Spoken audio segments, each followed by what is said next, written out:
క్రీస్తునందు ప్రియదేవుని బిడ్డలందరికీ యేసుక్రీస్తు వారి అతి శ్రేష్టమైన నామములో వందనములు తెలియచేసుకుంటున్నాను. నేటి దిన ధ్యానాంశము సామెతలు 11వ అధ్యాయము 10వ వచనము. నీతిమంతులు వర్ధిల్లుట పట్టణమునకు సంతోషకరము. ప్రియులారా, అనేకులు నేటి దినాలలో నీతికి నిజాయితీకి గుర్తింపు లేదు, రోజులు కాదు అని అంటూ ఉంటారు. మొర్దెకై బబులోను చెరకు తీసుకుని రాబడిన వ్యక్తులలో అతను కూడా ఒకడు. దేవుడంటే ఎంతో భక్తి, దేవుని ఆజ్ఞలను అనుసరిస్తూ యథార్థ మార్గములో జీవిస్తూ బ్రతుకుతున్న వ్యక్తి. అయితే దేవుని ఆజ్ఞ ప్రకారము దేవునికి తప్ప మరెవరికి సాగిలపడకూడదు. అందుకే అధికారి అయినా దుష్టుడైన హామానునకు సాగిలపడకుండా ఉండేవాడు. రాజు గుమ్మముననున్న రాజసేవకులందరూ రాజాజ్ఞానుసారముగా మోకాళ్ళుని హామానునకు నమస్కారము చేస్తుంటే మొర్దెకై మాత్రము వంగకయు నమస్కరింపకయు నుండుట హామాను చూచినప్పుడు బహుగా కోపగించుకున్నాడు.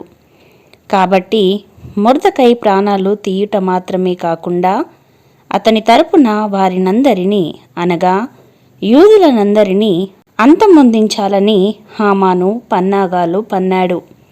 అయితే ఆ సమయంలో మొర్దెకై మనుషులపై ఆధారపడలేదు, హామాను యొద్దకు పరుగులు పెట్టలేదు, అతనిని క్షమించమని వేడుకొనలేదు. కానీ నీతిమంతుడైన మొర్దెకై దేవుని సన్నిధికి చేరాడు, గోనెపట్ట ధరించి దేవునిని వేడుకున్నాడు.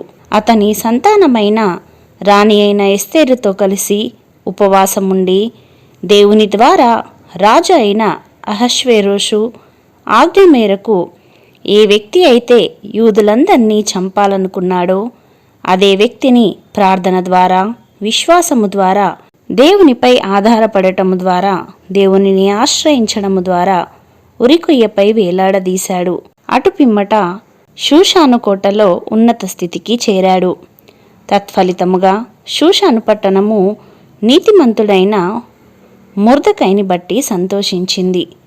అప్పుడు మొర్దెకై ఉదావర్ణమును తెలుపు వర్ణమును గల రాజవస్త్రమును, బంగారపు పెద్ద కిరీటమును, అవిసెనారతో చేయబడిన ధూమ్రవర్ణము గల వస్త్రములను ధరించుకొనిన వాడై రాజు సముఖము నుండి బయలుదేరెను. అందునిమిత్తము షూషను పట్టణము ఆనందించి సంతోషమొందెను.